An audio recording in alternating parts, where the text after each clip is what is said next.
Hello again. This is Akram, and I'm back with another video. আজকে try করব খুব বেশি কথা না বলার। Today's topic will be Facebook marketing, right? একটা হট টপিক যেটা নিয়ে মোটামুটি আমি বলবো যারা বর্তমান বাংলাদেশ মার্কেটে কাজ করছেন সবারই কম বেশি হলেও যেটাতে ইন্টারেস্ট আছে, নলেজ আছে, আইডিয়া আছে বা কিছুটা হলেও আগ্রহ আছে, রাইট? সো আমি ফেসবুক মার্কেটিং নিয়ে কাজ করছি প্রায় গত 8 বছর ধরে। বেশ কিছু অর্গানাইজেশনে কাজ করেছি, পার্সোনাল কিছু বিজনেসে কাজ করেছি, ফ্রিল্যান্সার হিসেবে কাজ করেছি। সো মোটামুটি বেশ কিছু আইডিয়া আছে বলে আমি আজকে ভাবলাম যে কিছু জিনিস নিয়ে কথা বলবো। সো ফেসবুক মার্কেটিং এর একটা বড় কোয়েশ্চেন যেটা মানুষের মধ্যে দেখি সেটা হচ্ছে, ভাই বুস্টের রেসপন্স পাচ্ছি না, রাইট? ভাই বুস্ট করছি, আগের মতো রেসপন্স হচ্ছে না, অনেক মেসেজ আসছে, সেল হচ্ছে না প্রোডাক্ট, কি করব বা কেন হচ্ছে এটা? দেখেন, একটা ফান্ডামেন্টাল জিনিস আপনার বুঝতে হবে। মানুষ মনে করে যে ফেসবুক মার্কেটিং হচ্ছে বা ফেসবুকে বুস্টিং বা যেটাই বলেন, ইটস ফেসবুক মার্কেটিং তো অনেক ব্রড একটা জিনিস, আমি বুস্টিংটা নিয়ে পার্টিকুলারলি বলি। মানুষ মনে করে যে Facebook marketing is a magic funnel, যে আপনি এক সাইড দিয়ে টাকা ঢালবেন আরেক সাইড দিয়ে টাকা মাল্টিপ্লাই হয়ে বের হবে। ওকে, এটা হবে, বাট সেটার জন্য কিছু ক্রাইটেরিয়া আপনার মিট করতে হবে। সেই ক্রাইটেরিয়াগুলো যদি মিট করতে না পারেন, then you're just gonna put on money on one side and money is probably not gonna come out profitable on the other side, right? So এটা বলতে আমি কি মিন করছি, দেখেন Facebook is a advertising platform, ঠিক আছে? আপনি ফেসবুককে টাকা দিবেন, ফেসবুক আপনার একটা সার্টেন অ্যাডভার্টাইজমেন্ট মানুষের কাছে পৌঁছে দিবে। ফেসবুক কিন্তু আপনাকে সেল গ্যারান্টি করে না। সেল গ্যারান্টি কি করে? সেল গ্যারান্টি করে আপনার প্রোডাক্ট, আপনার কন্টেন্ট, আপনি যে জিনিসটাকে দিচ্ছেন মানুষের সামনে সেইটা মানুষকে কতটুকু অ্যাট্রাক্ট করছে, রাইট? এখানেই ব্র্যান্ডিং যে কনসেপ্টটা সেখানে আসে, রাইট? যে আপনি আপনার ব্র্যান্ডটাকে কত স্ট্রংভাবে তৈরি করতে পারছেন, যে আপনার ব্র্যান্ডকে দেখে মানুষ পরিচিত হয়ে আপনার ব্র্যান্ডের উপর আগ্রহী হয়ে মানুষ আপনার পারচেসটা করবে। আপনি যদি বাকি সবার মতো একই রকমই রাখেন, একটা জামার ছবি দিয়ে দাম দিয়ে দিলেন এবং ওই জামা আরো 1000 জন বিক্রি করছে, there's probably a chance that you will not get orders because আপনার কাছে অর্ডার আসা তখন জাস্ট একটা প্রবাবিলিটির উপর থেকে যায়। ওকে, you are not drawing customer based on something particularly attractive. Okay, so এখানে কি করা যেতে পারে? প্রথমত, first thing that you have to do, এটা নিয়ে আমি আগের ভিডিওতেও একটু বলেছিলাম, সেটা হচ্ছে আপনার প্রোডাক্টটাকে কিছুটা, আপনার বিজনেসটাকে কিছুটা ইউনিক ভাবে হাইলাইট করতে হবে। এটার অনেক ওয়ে আছে। এটা হতে পারে আপনি কি কন্টেন্ট লিখছেন সেটা থেকে শুরু করে আপনার প্রাইসিং, ফানি ভিডিওস, আপনার ব্র্যান্ডিং, আপনি কোনো celebrity endorsement, influencers, there is no end to it, right? কিন্তু আপনার একটা ইউনিক কোনো কিছু নিয়ে আগাতে হবে যেটাতে আপনার কন্টেন্টটা, আলটিমেট মোটিভটা কি, সো ফরম্যাটটা আপনি যেটা ইউজ করেন না কেন, video, image, it doesn't matter, ultimate মোটিভটা হচ্ছে it has to be attractive to people, it has to draw people, মানুষকে মানে জিনিসটা পছন্দ হতে হবে। It's is as simple as that. আপনি যে প্রোডাক্ট নিয়ে কাজ করছেন, যে প্রোডাক্টটা যেই প্রাইসে দিচ্ছেন সেটা যদি মানুষের পছন্দ হয়, যে কোয়ালিটি দিচ্ছেন, যেভাবে প্রমিস করছেন, মেসেজটা যেভাবে ডেলিভার করছেন, তাহলে মানুষ অবশ্যই আপনার প্রোডাক্ট কিনবে। ওকে, and that is, and I can say that so confidently, and that is because how businesses work. এর জন্য কিন্তু বিজনেস সার্ভাইভ করে। কোকা-কোলা কিভাবে সার্ভাইভ করেছে, রাইট? আমি এখন কোকা-কোলা খুব ইনডেপথে যাব না, কিন্তু Coca-Cola strong branding game play করে। যে আপনারা এখন কোক স্টুডিওর গান দেখছেন, কোকের সাথে কি মিউজিকের অ্যাকচুয়ালি কোনো রিলেশন আছে? না, বাট মিউজিশিয়ান রিলেশনটা তারা তৈরি করে নিয়েছে থ্রু দেয়ার ব্র্যান্ডিং, রাইট? সো এই যে ব্র্যান্ডিং এর ক্ষেত্রে বলেন বা যে কোনো কিছুতে আপনি যখন আপনার প্রোডাক্টটাকে ইউনিক করার চেষ্টা করছেন, as long as it's not unique, আপনি যে পোস্টটাকে বুস্ট করছেন, আপনি যে প্রাইসিংটা দিচ্ছেন বা প্রোডাক্টের যে ইমেজ, ভিডিও, যে ফরম্যাটে দিচ্ছেন, এটা যদি কোনো একটা কিছু ইউনিক না থাকে, স্ট্যান্ড আউট না করে, there's a good chance যে আপনার boost will not really be that much responsive. আপনি যা নিয়ে কাজ করছেন এটা যদি খুব কম্পিটিটিভ মার্কেট হয়ে থাকে, আপনার স্ট্যান্ড আউট করাটা খুব ডিফিকাল্ট হয়ে যাবে, রাইট? সো এইখানে আইডিয়াজের কোনো শেষ নাই। আমি ক্রিয়েটিভ আইডিয়া কিভাবে জেনারেট করতে হয় এটা নিয়ে খুব ইনডেপথ একটা ভিডিও বানাবো, বাট আজকে আমি ওটাতে যাবো না। আজকে আমি মোটামুটি জাস্ট ফেসবুক মার্কেটিং নিয়ে, ব্র্যান্ডিং, বুস্টিং এগুলো নিয়ে একটু টুকটাক কথা বলবো। সেই বুস্টিং এর এই যে মানুষের মিসকনসেপশনটা যে আমি টাকা ঢাললেই সেল আসবে, এটা ভুল। কারণ অ্যাজ লং অ্যাজ আপনার কন্টেন্টটা মানুষের কাছে অ্যাট্রাকটিভ না, আপনি সেল করতে পারবেন না। আপনি যদি বাই লাক কিছু পেতে পারেন, বাট এগেন এটাকে আপনি স্কেলেবল করতে পারবেন না। ওকে, আইদার আপনার বিজনেস আইডিয়াটা ইউনিক হতে হবে, আপনার কন্টেন্ট স্ট্র্যাটেজিটা ইউনিক হতে হবে, আপনার প্রোডাক্টের প্রাইসিং ইউনিক হতে হবে, প্রোডাক্টের কোয়ালিটি ডিজাইন কিছু না কিছু একটা আপনার ইউনিক আনতেই হবে। তা না হলে আপনি একটা প্রফিটেবল স্কেলেবল বিজনেস দাঁড়া করাতে পারবেন না। Okay, it might sound harsh but that is the reality, and I think it's my responsibility to let people know what I think, what might be helpful to them, right? So এর জন্যই Harsh শোনালেও reality এটাই যে আপনি যদি unique কিছু করতে না পারেন, very difficult to scale, right?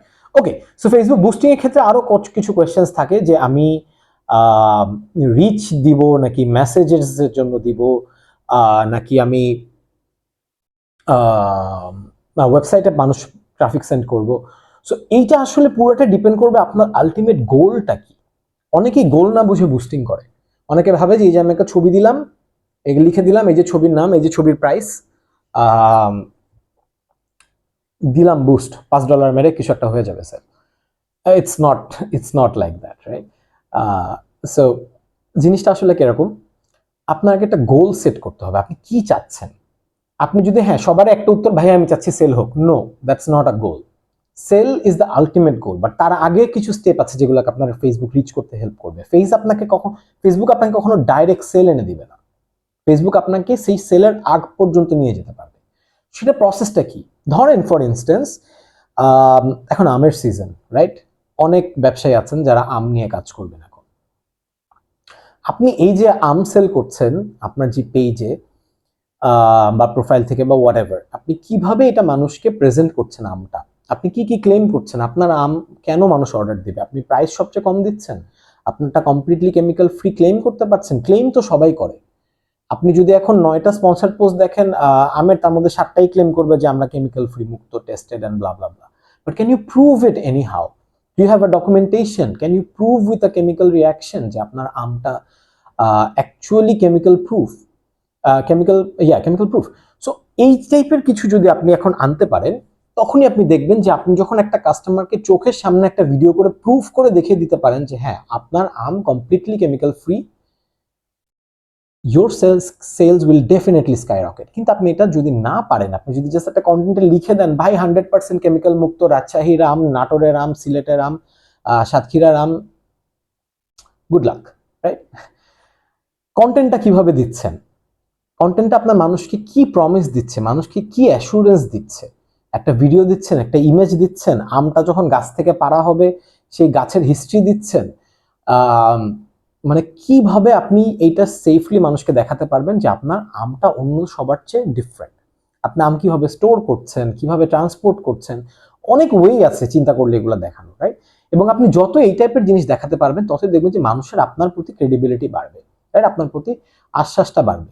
আপনি যদি অ্যাকচুয়ালি কোনো ল্যাব টেস্ট করে দেখাতে পারেন যে আপনার আম কমপ্লিটলি কেমিক্যাল ফ্রি এবং ওই আমটাই আপনি কাস্টমারকে দিবেন, অবশ্যই আপনার স্কেল স্কাইরকেট করবে। I can personally guarantee you that. But আপনি যদি ফলস প্রমিসেস করে এগিয়ে যেতে থাকেন, then yeah, there is a chance that you will have to rely on luck. Okay, so এটা জাস্ট একটা এক্সাম্পল হিসেবে বললাম। আমি আরো একটা এক্সাম্পল দিই, right? I like giving examples. Okay, so আরেকটা এক্সাম্পল দিই, hotel business, right? Resort, hotels, how can they stand out? দেখেন, I'm a parent, right?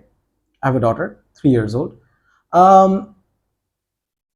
I think about something যেটা অনেক রেস্টুরেন্টরাই হয়তো চিন্তা করে না, সেটা হচ্ছে অ্যাকোমোডেশন। যখন একটা রুমে প্যারেন্টস একটা বাচ্চা নিয়ে থাকবে, ইউজুয়ালি হোটেলে যে বেড সাইজটা থাকে কিংবা কুইন সাইজ, it's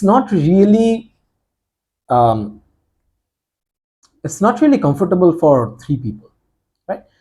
একটা ছোট বাচ্চা নিয়ে হ্যাঁ মানুষ ম্যানেজ করে নেয়, but what if, just think, আপনারা কোনো রিসোর্ট ওনার যদি এটা দেখে থাকেন, you can take my idea, it's okay, I don't care, but what if you can do something, যে হ্যাঁ ইউ মেক এ ক্যাম্পেইন যে you provide an extra bed, extra small bed, a baby bed, বা হতে পারে একটা extra bed for a third person. এটা this is not something very expensive. আপনি যদি একবার এটাতে ইনভেস্ট করেন কয়েকটা রুমের জন্য, this can give you a good return for a long term in terms of branding, right? আপনি তারপর যদি এমন একটা ক্যাম্পেইন করেন যে হ্যাঁ Parents with kids, you're welcome to stay with us. We will give you extra bedding for a more comfortable stay. খুব simple একটা আইডিয়া, বাট আপনি এটা চিন্তা করে দেখেন যে অ্যাজ আ পার্সন যারা ধরেন বাচ্চা নিয়ে ট্রাভেল করছে, this would be a huge thing for them. এটা অনেক হেল্পফুল একটা জিনিস হবে, রাইট? যদি ছোট বাচ্চা হয়, you can even provide them a baby bed, right? New প্যারেন্টসরা অনেক টেন্ডেন্সি থাকে ট্রাভেল করার। আপনি যদি ট্রাভেলিং বিজনেসে থেকে থাকেন, you should know this, right? Travel new প্যারেন্টসরা ছোট বাচ্চাদের নিয়ে প্রায় সময় ট্রাভেল করে, এবং দে উড, আপনি যদি তাদেরকে একটা আলাদা বেনিফিট দিতে পারেন for being parents, for taking their child with them and making their stay bit more pleasant, more comfortable, you're gonna have a branding edge, right? So yeah, it's just like that. আপনি যদি এরকম কোনো campaign করে ফেসবুকে boost করেন, যেখানেই boost করেন, যেখানেই আপনার মার্কেটিং ক্যাম্পেইনটাকে প্রচার করেন না কেন, you will have definitely a profitable return. কিন্তু আপনি যদি এক্সপেক্ট করেন যে না, আমি কোনো ইউনিক কিছু ছাড়াই I'll just rely on luck and let the dice roll, then you will have to rely on the dice, right? প্রবাবিলিটির উপর আপনার রিলাই করতে হবে। But probability উপর রিলাই করা, it's not always feasible. So unless you have something unique, it's gonna be difficult to scale up your business. Boosting এর থ্রুতে হোক বা যে কোনো অ্যাডভার্টাইজমেন্টের থ্রুতে হোক না কেন। সো একটু কি বললাম, এর মাঝখানে আমি আরেকটা জিনিস অ্যাড করি। If there is any business owners যারা এই ভিডিওটা দেখছে, ইফ ইউ থিঙ্ক দ্যাট আপনি কোনো কম্পিটিটিভ এজ পাচ্ছেন না আপনার বিজনেসে, বা you have a competitive edge but you don't know how to let your customers know about that, you can reach out to me, you can let me know and I'll try to help you out. Okay, I'll give you some ideas, because I like generating ideas. That's the kind of person I am. All right, anyway, so I hope you enjoyed the video. I hope this gave you some sort of an idea about why your Facebook marketing and Facebook boosting is not working. And to make it work, you need to come up with something interesting, right? You have to capture the mind of the people. আপনি যদি মানুষের মাথার ভিতরে না ঢুকতে পারেন, তাহলে আপনি আপনার ব্র্যান্ডিংটা করতে পারবেন না। মাথার ভিতরে ঢোকা মানে আমি মিন করছি তাদের অ্যাটেনশনটা ধরতে হবে, রাইট?